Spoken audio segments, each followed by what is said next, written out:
Question start करते हैं। Question number 6। मैंने फिगर पूरी नहीं बनाई क्योंकि मैं चाहती हूँ आप देखें फिगर बनेगी कैसे। फिर बच्चे कंफ्यूज होते हैं कि मैम ये फिगर बनी कैसे है, समझ ही नहीं आ रहा है। तो यहाँ पर गिवन है कि ऐसी दो ट्रायंगल पहले आप ड्रॉ करिए, ए बी डी और ए ई सी या ए सी ई। ये दो ट्रायंगल आप ड्रॉ करिए, इनका टॉप सेम है, ए है, और ये दो ट्रायंगल थोड़े से डिस्टेंस के बाद एक इधर और एक इधर बनेगी। तो क्या कहते हैं, in this figure A C equal है ए ई के। कौन सा ए सी? इनका कहना है ये वाला और ये वाला। इन दोनों ट्रायंगल के अंदर ये दोनों इक्वल है। और क्या इक्वल है?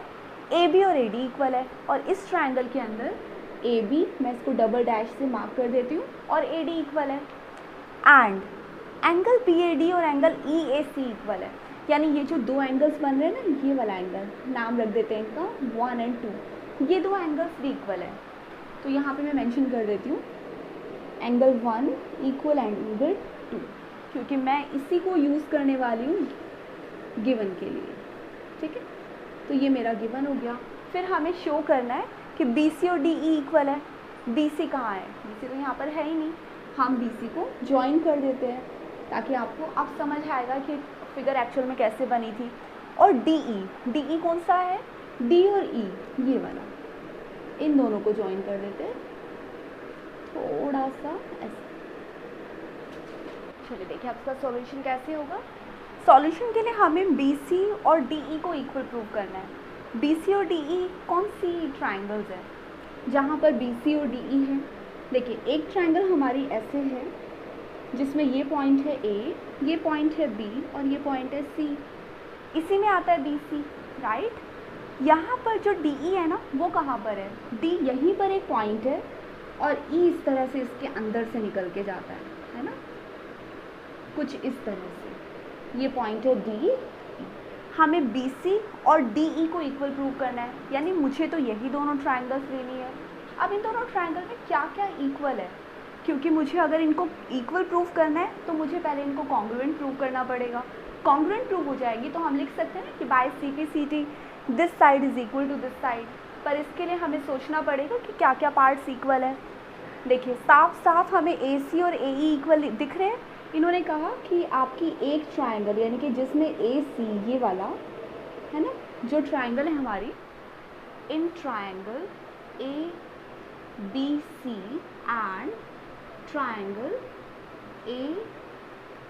ए बी सी लिया तो ए डी ई लेना होगा ना। हाँ, ए डी ई। इन दो ट्राइंगल में पहले तो ए सी, इस वाले ट्राइंगल का ए सी, और ए डी ई के अंदर हमारी जो साइड है ए ई, ये वाली साइड है ना, ये दोनों इक्वल गिवन है तो ये दोनों साइड इक्वल हो गई, राइट। साइड इक्वल हो गई। और एक साइड हमने, ये गिवन था, यहाँ मेंशन कर देते हैं कि this part has already been given. लेकिन सेकेंड थिंग आती है कि हमारा जो ए बी है ना, वो ए डी के इक्वल है।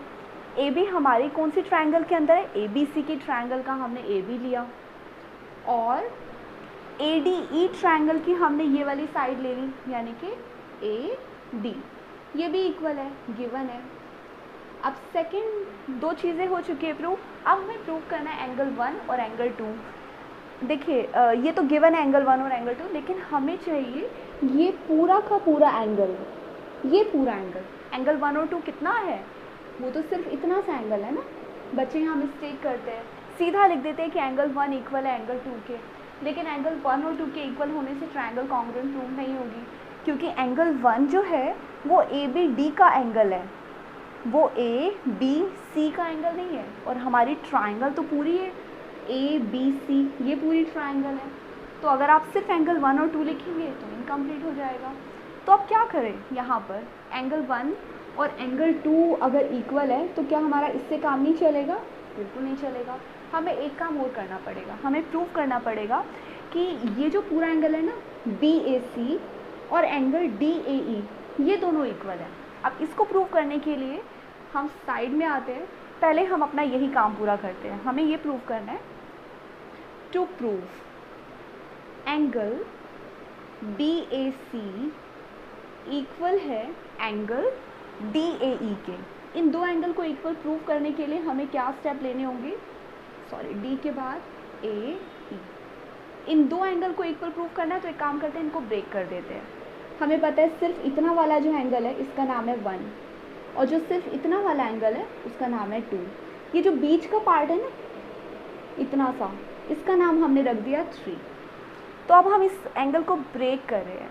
कैसे? हम BAC को ब्रेक करके लिख रहे हैं एंगल 1 प्लस एंगल 3, राइट। और DAE को ब्रेक करके लिख रहे हैं DAE। ये दोनों ब्रेक होंगे तो क्या बन जाएगा? Angle 3 plus angle 2। अब इन दोनों को हम कंपेयर करते हैं। कैसे कंपेयर करें? देखिए, अगर हम इन दोनों को कंपेयर करेंगे और हम चेक करें तो देखिए दोनों एंगल्स के अंदर हो क्या रहा है, एंगल 3 और एंगल 3 तो इक्वल है क्योंकि दोनों के अंदर कॉमन आ गया, इक्वल है। एंगल 1 और एंगल 2 भी तो एक दूसरे के इक्वल है ना। Hence because angle 1 equal angle 2, क्योंकि ये गिवन है, ये पहले से इक्वल है और इन दोनों के बीच का छोटा सा जो कॉमन पार्ट है ना वो भी इक्वल है। तो इसका मतलब अब इन दोनों एंगल्स का इक्वल होना प्रूव हो गया। अब ये दोनों एंगल हमारे इक्वल प्रूव हो चुके हैं। अगर एंगल इक्वल हो गए तो आप यहाँ मेंशन कर दीजिए हेंस, और यहाँ पर एंगल 1 प्लस 3 इक्वल हो गया एंगल 3 प्लस 2 के, जिसका मतलब है एंगल 1 प्लस 3 है क्या? BAC इक्वल हो गया एंगल DAE के। बस यहीं तक हमारा मेन काम है जिसको आपको समझना है। बहुत इंपॉर्टेंट क्वेश्चन है ये आपका। सब कुछ सही चल रहा था, हमें सब साइड्स पता थी, सिर्फ ये एंगल 1 और 2 कंफ्यूजिंग है, जहाँ हम भूल जाते हैं कि एंगल 1 और 2 ना जो ट्राइंगल हमें कॉन्ग्रुएंट प्रूव करनी है उसका पार्ट नहीं है। एंगल 1 और 2 उसमें से छोटे छोटे एंगल्स का पार्ट है और यहीं हम गड़बड़ करते हैं, ठीक है। तो बस इसी को इक्वल प्रूव करने के लिए आपको ये एडिशनल लाइन मेंशन करनी है, जिसको आप याद कर लीजिए कि इसको कैसे हम इक्वल प्रूव कर रहे हैं। अब हम यहाँ पर मेंशन कर देंगे बाय, कौन सा रूल लगा? SAS। Triangle ABC is congruent, triangle ABC congruent triangle ADE। ये दोनों कॉन्ग्रुएंट प्रूव हो चुकी है। और अगर कॉन्ग्रुएंट प्रूव हो गई तो आप लिख सकते हो बाय CPCT। ये लिखना ज़रूरी है। CPCT की वजह से हम कह सकते हैं कि BC इक्वल हो गया DE के। अगर आप ये मेंशन नहीं करेंगे तो you will be mark down. आप इसका स्क्रीनशॉट लीजिए।